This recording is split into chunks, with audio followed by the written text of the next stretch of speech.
കർത്താവ് എന്നെ നല്ല റിസൾട്ട് തന്ന് അനുഗ്രഹിച്ചു. അതുപോലെ ഞാൻ നഴ്സിംഗ് പോലും കംപ്ലീറ്റ് ചെയ്യത്തില്ല എന്ന് ലോകം വിധി എഴുതിയ സ്ഥാനത്ത് അത് കഴിഞ്ഞ് നാട്ടിൽ വെച്ച് തന്നെ കല്യാണം നടക്കാനും ഈ 9 months ഞാൻ എൻ്റെ ഫെമിനൈനായിട്ടുള്ള എല്ലാ ഫീച്ചേഴ്സും എനിക്ക് ഇംബാലൻസ്ഡ് ആയിരുന്നു. എന്നാൽ ഡോക്ടേഴ്സ് എന്നോട് പറഞ്ഞു, ഒരിക്കലും പ്രഗ്നൻസിയെ പറ്റി ചിന്തിക്കരുത്, ഒരിക്കലും ഒരു ഫാമിലി ലൈഫിനെ പറ്റി ഒത്തിരി ഡ്രീം ചെയ്യരുത്. എനിക്ക് തക്ക സമയത്ത് കർത്താവ് ഒരു തക്ക തുണയെ തന്നു. കാത്തലിക് ബാക്ക്ഗ്രൗണ്ടിൽ നിന്ന് ഏകനായ വിശ്വാസി വന്ന ബെന്നിച്ചാച്ചനോട് ഞാൻ ഇങ്ങനെ ചോദിച്ചു, എൻ്റെ ഹിസ്റ്ററി അറിയാം, എനിക്ക് ഇത്രയൊക്കെ സംഭവിച്ചിട്ടുള്ളതെന്നറിയാം, എന്നാലും എന്നെ കല്യാണം കഴിക്കാൻ തയ്യാറാണെങ്കിൽ I have nothing to say. അധികം വിശ്വാസത്തിൻ്റെ ബാക്ക്ഗ്രൗണ്ട് ഒന്നും പറയാനില്ലാത്ത പുള്ളിക്കാരൻ എന്നോട് ഒരു ചോദ്യം ചോദിച്ചു, കർത്താവ് നിന്നെ സുഖമാക്കിയതാണെന്ന് നീ വിശ്വസിക്കുന്നില്ലയോ? ഞാൻ വിശ്വസിക്കുന്നു, കർത്താവ് സുഖമാക്കിയതെങ്കിൽ 100%. കർത്താവ് ഒന്നും ബാക്കി ഇട്ടേക്കത്തില്ല. കർത്താവ് പൂർണ്ണമായി സൗഖ്യമാക്കിയതാണെങ്കിൽ കർത്താവ് കൊച്ചുങ്ങളെയും തരും, പ്രഗ്നൻസിയും തരും, അനുഗ്രഹിക്കും. ഒരു കാര്യത്തിനും ഒരു കുറവും വരത്തില്ല, ഇനി ഒരിക്കലും ആ നടുവേദന വരുത്തുമില്ല എന്ന് പറഞ്ഞു. ആ ധൈര്യത്തിന് മുൻപിൽ ഞാൻ കല്യാണത്തിന് സമ്മതിച്ചു. അങ്ങനെ അനുഗ്രഹിക്കപ്പെട്ട 2 കുഞ്ഞുങ്ങളെ, യാതൊരു ഊനവുമില്ലാത്ത കുഞ്ഞുങ്ങളെ കർത്താവ് ഞങ്ങൾക്ക് ദാനമായി തന്നു. ഒരു ദിവസം പോലും പ്രഗ്നൻസിയിലൊന്നും ഇന്ന് വരെയും നടുവേദനയാൽ ഞാൻ ഭാരപ്പെട്ടിട്ടില്ല. കർത്താവ് എന്തെങ്കിലും ചെയ്താൽ അത് 100% ആണെന്ന് ജീവിതത്തിൽ അനുഭവിച്ചറിയുവാൻ കർത്താവിനെ സഹായിച്ചു. ഞങ്ങൾ അമേരിക്കയിലേക്ക് കടന്നു വരുവാനും അമേരിക്കയിൽ വന്നു കഴിഞ്ഞ് MD എടുക്കുവാനും ഇപ്പോൾ ഡോക്ടറായിട്ട് ഇവിടെ പ്രാക്ടീസ് ചെയ്യുവാനും കർത്താവ് സഹായിക്കുന്നു. എൻ്റെ സ്വന്തം കഴിവുകൊണ്ട് ഞാൻ നേടുമെന്നൊക്കെ വിചാരിച്ചിട്ട് അന്ന് അതൊന്നും നടന്നില്ല എങ്കിലും ദൈവസന്നിധിയിൽ സമ്പൂർണ്ണമായി സമർപ്പിച്ചു കഴിഞ്ഞപ്പോൾ, കർത്താവിൻ്റെ വിടുതൽ അനുഭവിച്ചു കഴിഞ്ഞപ്പോൾ ആഗ്രഹിക്കാത്ത രീതിയിൽ കർത്താവ് ഞങ്ങളെ അനുഗ്രഹിച്ചു.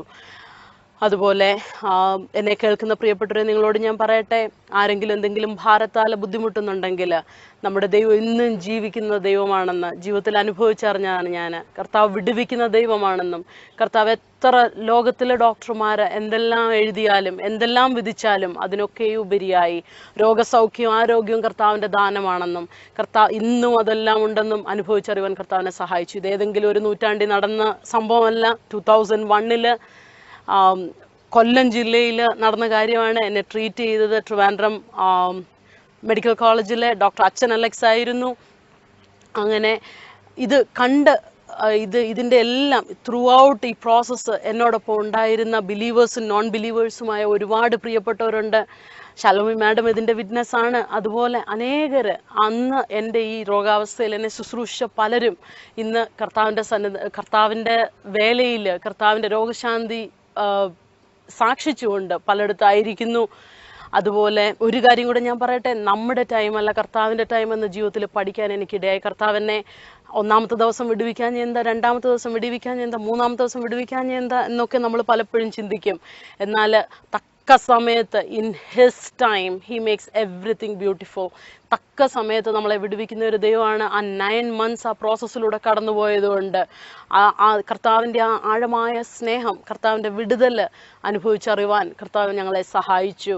അതുപോലെ കർത്താവ് എന്തെങ്കിലും വാഗ്ദത്തം ജീവിതത്തിൽ തന്നിട്ടുണ്ടെങ്കിൽ, മനുഷ്യരെല്ലാം വാക്ക് മാറിയാലും മനുഷ്യൻ്റെ ഹോപ്പുകളെല്ലാം നശിച്ചാലും കർത്താവ് എന്തെങ്കിലും ചെയ്യാമെന്ന് പറഞ്ഞിട്ടുണ്ടെങ്കിൽ അത് പൂർണ്ണമായി ചെയ്തു തരുന്ന ദൈവമാണെന്ന് എന്നെ ഡോക്ടറാക്കാവുന്ന എൻ്റെ ചെറുപ്പകാലത്ത് കർത്താവ് വാഗ്ദത്തം ചെയ്തിരുന്നത്. എന്നാൽ എനിക്ക് മെഡിസിൻ നാട്ടിൽ കിട്ടാതിരുന്നപ്പോൾ ഞാൻ വിചാരിച്ചു ഓക്കെ അത് നടന്നില്ല. അത് കഴിഞ്ഞ് ബെഡ് റിഡനും കൂടെ ആയപ്പോൾ ഓക്കെ ഡോക്ടറാകുന്നത് പോട്ടെ, ജീവിതത്തിൽ എഴുന്നേറ്റ് തന്നെ നിൽക്കാൻ പോലും പറ്റാത്തൊരവസ്ഥയാണെന്ന് ചിന്തിച്ച നിമിഷങ്ങളുണ്ടായിരുന്നു. എന്നാൽ ആ ഒരു ഫേസിലൂടെ എല്ലാം കടത്തി വിട്ടിട്ട്